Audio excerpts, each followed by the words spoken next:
Assalamualaikum warahmatullahi wabarakatuh.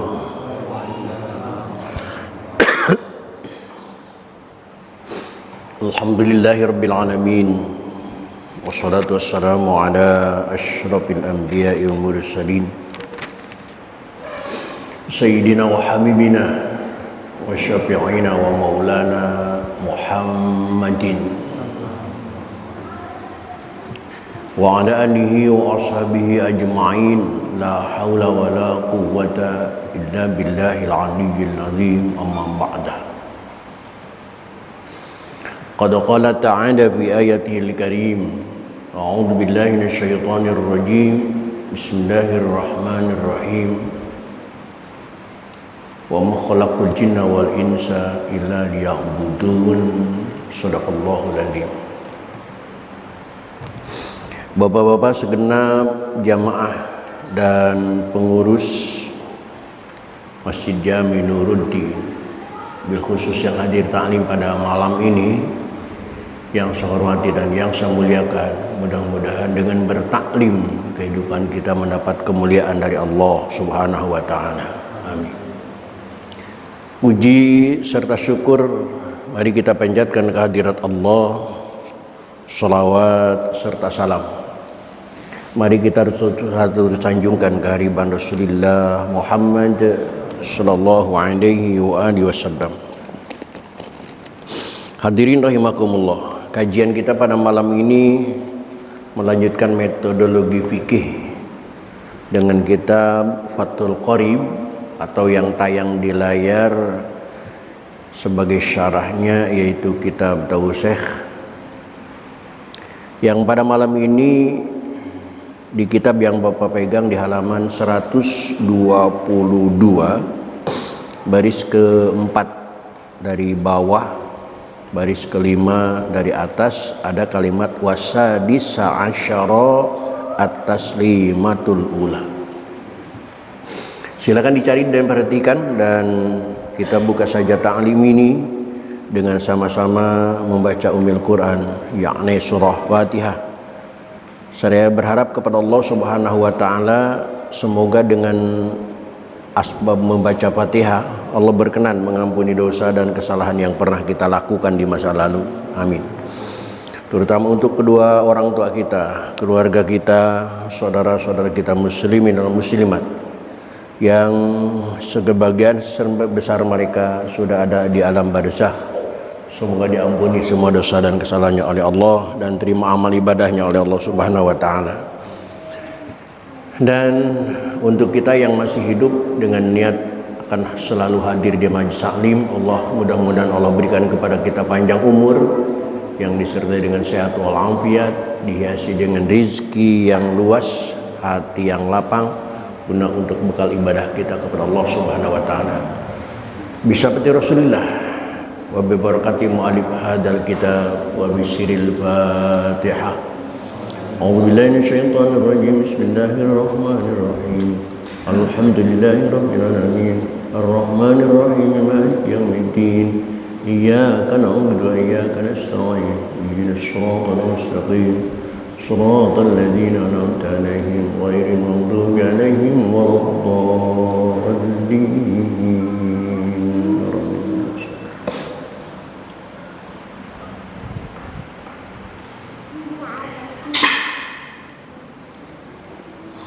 Kenapa marah-marah?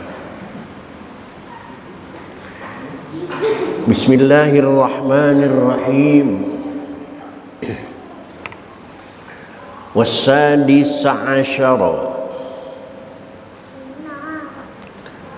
dan rukun sholat yang ke-16 dari jumlah rukun sholat yang berjumlah 18 di dalam kitab ini. Yang ke-16-nya adalah at-taslimatul ula, ialah aweh salam yang pertama.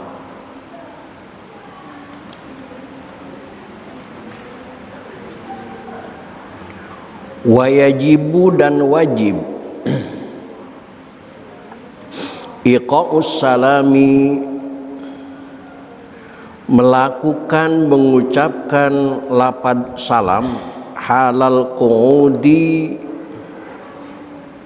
ketika waktu duduk, dan ucapan salamnya teksnya lihat di layar,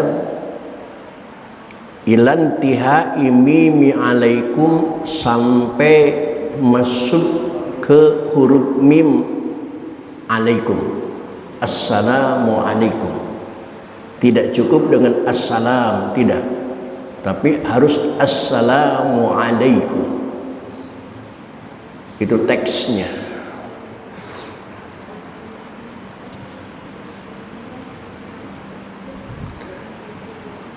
Aubadlahu, atau sebagai artinya tetapi ingat, wasadruhu lil kiblat, dada orang yang sholat harus tetap mengarah ke arah kiblat. Perhatikan saya, ketika dalam tasyahud akhir melaksanakan rukun sholat yang ke-16, itu mengucapkan salam, teks salam minimal assalamu alaikum, assalamu alaikum. Sadrahu lil kiblat, dada tetap harus lurus ke kiblat. Oleh karena itu jangan ikut-ikutan orang yang salam ta'adda. Anak muda bilang lebay, sampai salam itu melenceng, inhiraf anil kiblat, dari arah kiblat, seperti begini, assalamualaikum warahmatullah. Ini dada melenceng, inhiraf dari arah kiblat. Jika terjadi semacam itu, maka hukum menyatakan sholatnya batal. Karena ketika dia mengucapkan assalamualaikum masih di dalam rangkaian sholat, masih di dalam qadiyah sholat, artinya sholatnya belum selesai, tapi dadanya sudah melenceng dari arah kiblat, maka sholatnya dinyatakan batal. Hati-hati, masih ada assalamualaikum warahmatullah, assalamualaikum warahmatullah, itu batal, itu batal. Kena arah dada tidak mengarah ke kiblat, sedangkan menghadap kiblat itu merupakan syarat di dalam sholat. Yang namanya syarat ma wajaba wastamara, dia wajib dan tetap berkesinambungan dari awal sholat sampai selesai sholat. Dada harus mengarah ke arah kiblat, bukan barat ya, bukan barat. Sekali lagi, maka masjid ini pada umumnya di Jakarta mesti dimencong-mencongin sopnya karena mencari arah kiblat, bukan barat. Maka ketika kita sholat, sholli fardhul maghribi mustaqbilal kiblati, bukan mustaqbilal maghribi, tetapi mustaqbilal kiblati. Barat itu maghrib, sedangkan arah sholat bukan barat tetapi kiblat.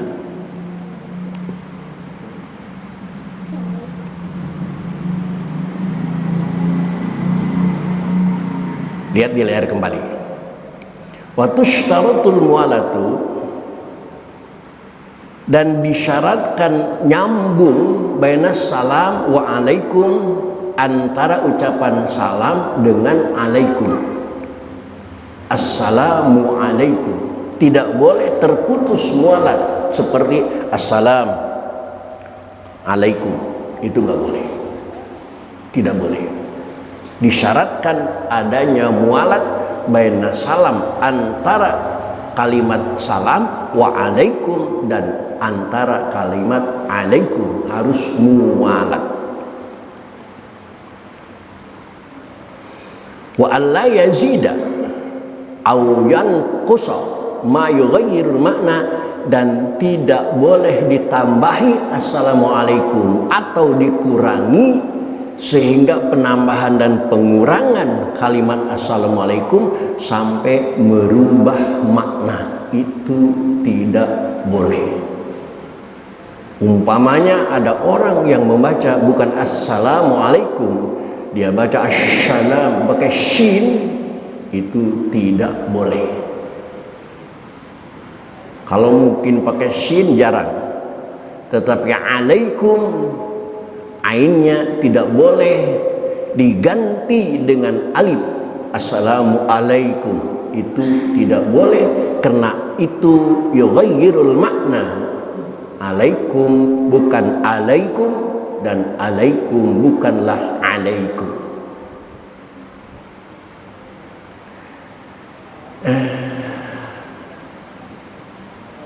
Ternyata semakin sulit ibadahnya. Sebelum ngaji kayaknya sholat kita udah bener ya, begitu ngaji salah melulu. Makanya jarang orang yang mau ngaji fikih, jarang. Tapi sebenarnya fikih itu bukan menyalahkan, tetapi membenarkan kalau bagi yang sadar.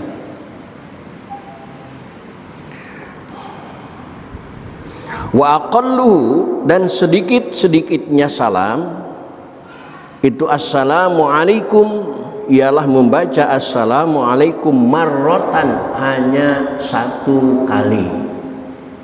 Asal mulanya assalamualaikum di dalam sholat itu cukup satu kali. Bahkan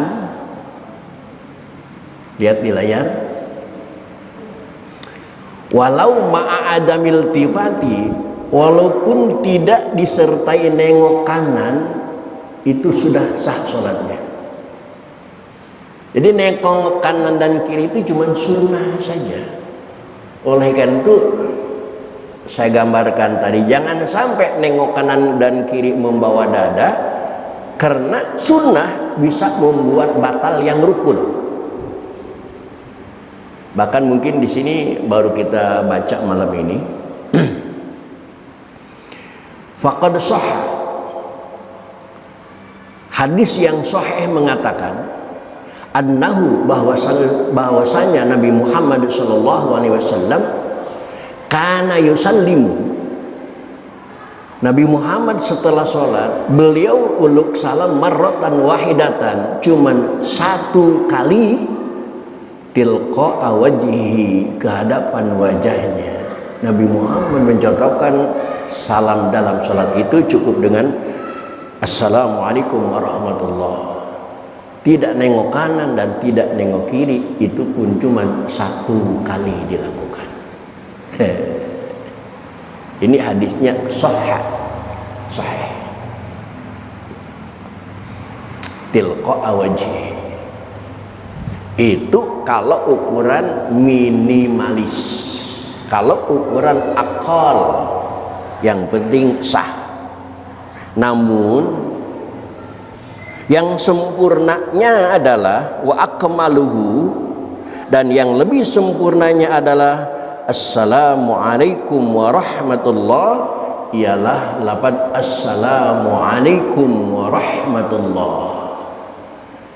Alasannya li'annahul maksur, karena kalimat assalamualaikum warahmatullah itu adalah yang maksur, yang viral, yang turun menurun dari Rasulullah kepada para sahabat, kepada para tabi'in dan tabi'in, pada ulama. Dan itu pun dilakukan marrotaini, dua kali, yaminan wa shimalan, dan ke kanan dan ke kiri.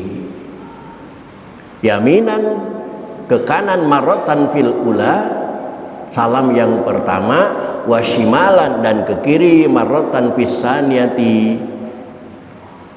salam yang kedua, fasilan bainahuma, yabtadi'u kullan minhuma lijatil kiblat wa yanhiha matihal lilibatai, dimulai semua dari menghadap kiblat, mubtadi'an, yabtadi'u kullan minhuma, diawali dengan selagi kita menghadap kiblat assalamualaikum.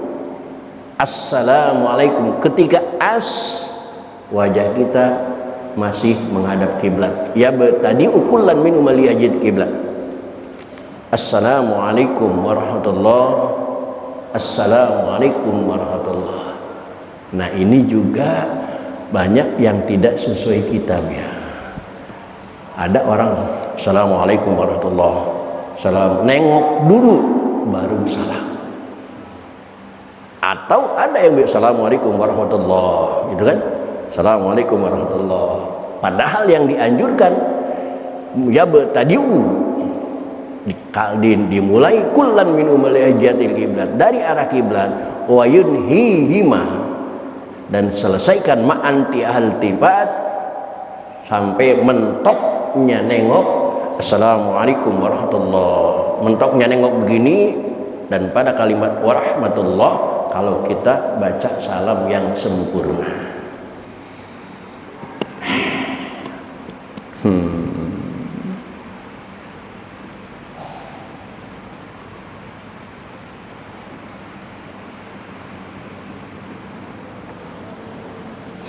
Wasabi'a asyara, dan ke-17 rukun salat yang ke-17 adalah niatul khuruji minas shalah, ialah niat keluar dari salat. Niat keluar dari salat makrunatan bi awwali taslimil awal, disertai dengan awal salam yang pertama. Ketika mulut mengucapkan as dan wajah mulai nengok ke sebelah kanan, as itu diawali disertai hati dengan niatil khuruj minas shalah.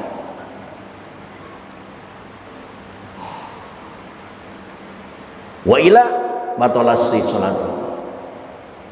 Ketika tidak demikian, maka salatnya menjadi batal, li anna taslima dzikrun wajibun fi ahadi tarfai shalah, fatajibu fihi niyatu katakbiratul ihram, wa li annahu lafdun adamiyun fi wad'ihi yunaqisus shalah wala bunna min niyati tamayyazah.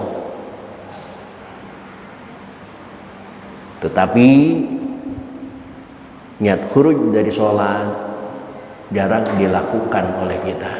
Jujur jamaah yang hadir di sini, ada nggak niat khuruj? Tidak.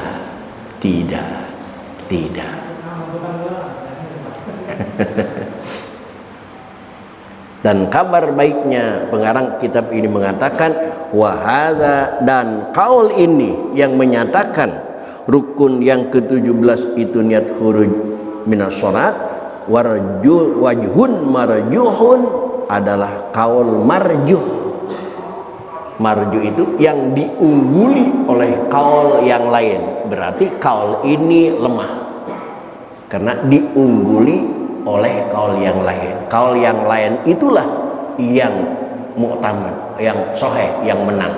Karena ini marjuh, dikalahkan oleh kaul yang lain. Maka wakila, dan dikatakan la yajibu dzalik, tidak wajib melakukan yang demikian. Tidak wajib melakukan niat khuruj minas shalah.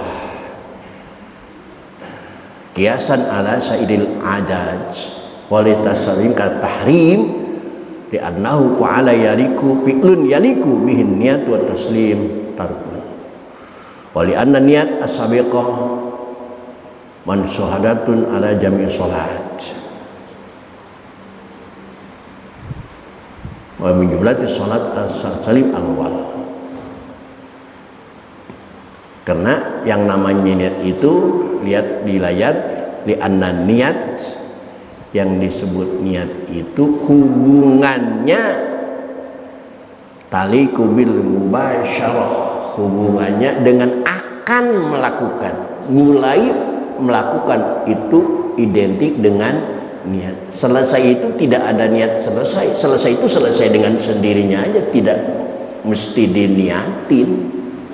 Begitu juga di dalam sholat, yang dianjurkan niat itu adalah taliqu bil mubasyarah, pertama kali melakukan alal fa'li duna tarkihi, tidak dilakukan niat untuk meninggalkan sholat, karena begitu sholat selesai itu malah selesai dengan sendirinya.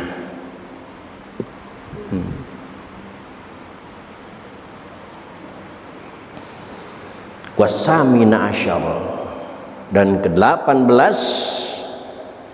sebagai rukun sholat adalah tartibul arkani, ialah menartibkan rukun-rukun sholat. Di dalam kitab ini yang ke-18, dalam kitab Safinah menjadi yang ke-17, menartibkan rukun-rukun sholat hatta baina tasyahudil akhir was sholati ala nabi, sampai harus tartib antara tasyahud akhir dengan membaca sholawat kepada Nabi Muhammad sallallahu alaihi wasallam fihi, pada tasyahud akhir. Tasyahud dulu baru sholawat, jangan dibalik. Begitu tasyahud Allahu akbar, langsung Allahumma sholli ala sayyidina Muhammad wa ala ali sayyidina Muhammad kama shallaita ala sayyidina Ibrahim wa ala ali sayyidina Ibrahim wa barik ala sayyidina Muhammad wa ala ali sayyidina Muhammad kama barakta ala sayyidina fil alamin innaka majid. Lalu baru at-tahiyatul mubarakatus salawat. Itu tidak boleh lupa. Tetapi sebenarnya kalau dalam rumus nahwu itu boleh-boleh saja. Wal aslu fil akhbari an tuakhara wa jawazu taqdima illa darar. Dalam rumus nahwu, asal khobar itu, asal mula khobar an tuakhara harus diakhirkan, zaidun qaimun. Tetapi wazawaju, ulama ahli nahwu memperbolehkan at-taqdima, khobar itu didahulukan, mubtada dibelakangkan. Bukan lagi zaidun qaimun, tetapi qaimun zaidun. Boleh-boleh saja sebenarnya kalau dalam ilmu nahwu, tapi dalam fikih tidak bisa disamakan dengan nahwu. Maka kita harus paham, ini pengajian fikih apa nahwu, ini pengajian fikih apa tauhid. Karena antara fikih dan tauhid itu tidak bisa ditalabuskan, tidak bisa dikumpulkan, tidak bisa disamaratakan. Salah satu contoh saya terangkan. Definisi wajib menurut fikih adalah ma yusabu fa'iluhu wa yu'aqabu tarikuhu. Artinya yang melaksanakan mendapat pahala, yang tidak melaksanakan atau yang meninggalkan mendapat dosa. Itu definisi fikih, definisi wajib menurut ilmu fikih. Bagaimana dengan definisi wajib menurut ilmu tauhid, menurut ilmu akidah, menurut teologi? Allah wajib kidam.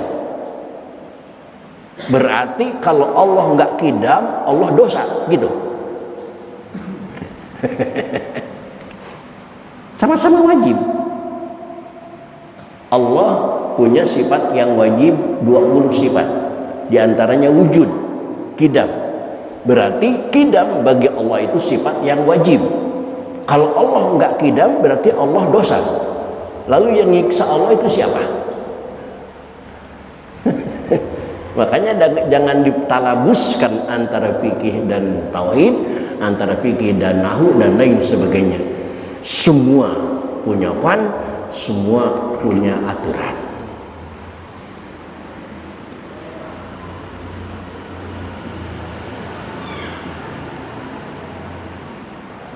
Wa qauluhu, dan kata-kata yai musannif ala ma dzakarnahu, menurut ketertiban yang telah kami sebutkan itu, yustasna, dikecualikan, wujubu muqaranati niat takbiratul ihram, wajib menyertai niat dengan membaca takbiratul ihram, wa muqaranati julusil akhir, dan menyertakan duduk yang terakhir, litasyahudi wassalati ala nabi, dengan membaca tasyahud dan membaca salawat kepada Nabi Muhammad sallallahu alaihi wa alihi wasallam. Kalau dalam muqaranah itu tidak mesti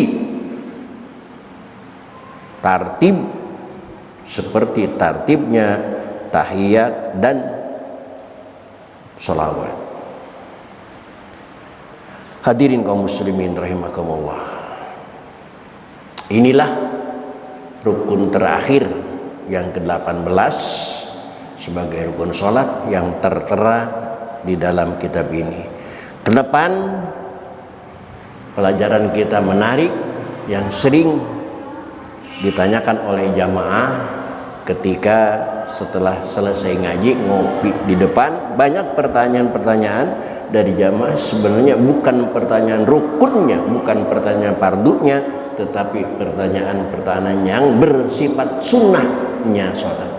Maka ke depan kita akan membahas wassolatu sunanuha qabla dukhuli. Ada sunnah-sunnah sholat sebelum masuk ke dalam sholat, ada sunnah-sunnah sholat sesudah masuk ke dalam qadiyah sholat. Banyak sunnahnya, sebelumnya ada sunnah, setelahnya ada sunnah, dan lain sebagainya. Mudah-mudahan kita diberikan panjang umur, sehat walafiat oleh Allah Subhanahu wa taala, sehingga kita bertemu pada season yang akan datang. Untuk malam ini cukup sampai di sini. Assalamualaikum warahmatullahi wabarakatuh.